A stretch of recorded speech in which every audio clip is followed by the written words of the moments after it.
Breaking tonight, new details on how the Obama administration is reacting to this terror attack in Paris. While the president today called the murders, quote, cowardly and evil, the administration found itself defending remarks made by the White House 2 years ago. That's when then Press Secretary Jay Carney questioned why this exact magazine decided to publish those controversial cartoons in the first place. We don't question the right of something like this to be published. We just question the judgment behind the decision to publish it. Ed Henry joins us live tonight from the White House. Ed? Well, Megan, the bottom line is the president today wanted to take a little victory lap on the economy. He had a campaign-style event in Detroit, and he wanted that to be the focus. That's part of the reason why they were caught off guard with this terror attack. Initially, Josh Earnest, the current White House spokesman, not calling it terror. The president cleaned that up, as you noted earlier, after the French president had called it terror. The president called us in, the cameras in, to the Oval Office. He was meeting with the vice president, as well as Secretary of State John Kerry, Susan Rice's national security advisor. He did call it terror, said we need to remain vigilant, and also interested, given what you were just saying about Jay Carney, that the president defended this publication in France and said that all Americans needed to stand up for free expression. But that's a bit different than what he did say 2 years ago, as you noted, at the UN General Assembly. This was just September 2012, just days after the Benghazi terror attacks. Listen to the contrast in what he said. A universal belief in freedom of expression is something that can't be silenced because of the senseless violence of the few. The future must not belong to those who slander the Prophet of Islam. But to be credible, those who condemn that slander must also condemn the hate we see in the images of Jesus Christ that are desecrated.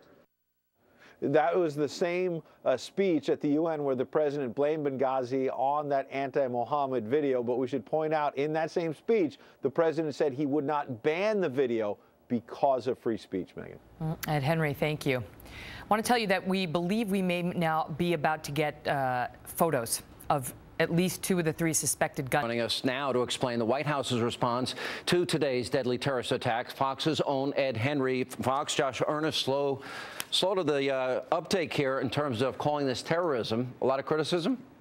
He was, Sean, initially, and then Josh Earnest sort of amended that and said, yes, it was a terror attack. And the president, who, by the way, was caught off guard as well, because he wanted today to be all about an event where he was cheerleading the economy in Detroit, the rebound of the auto industry. He had to pull together top advisors and the vice president, Secretary of State John Kerry in the Oval Office to say, wait a second, this was indeed a terror attack. Interesting, though, because the president also in his comments spoke out strongly on behalf of freedom of expression, specifically this newspaper and their ability to publish these anti-Mohammed cartoons. But it's interesting if you contrast that in an address to the UN General Assembly, you'll remember, in September 2012, just days after the Benghazi terror attacks, the president was not quite as aggressive about speaking out about freedom of expression in these kinds of cases. Listen. A universal belief in freedom of expression is something that can't be silenced because of the senseless violence of the few. The future must not belong to those who slander the Prophet of Islam. But to be credible, those who condemn that slander must also condemn the hate we see in the images of Jesus Christ that are desecrated. Now, you'll remember in that speech, the president blamed Benghazi on this anti-Mohammed video, though he did note he would not ban the video because of free speech in this country. But a week earlier, before that UN General Assembly speech, the then White House Press Secretary Jay Carney said that the French newspaper had the ability to publish these anti-Mohammed cartoons. But interesting, he questioned their judgment in publishing them, Sean. All right, where does this stop? Ed Henry at the White House tonight. Ed, thank you very much.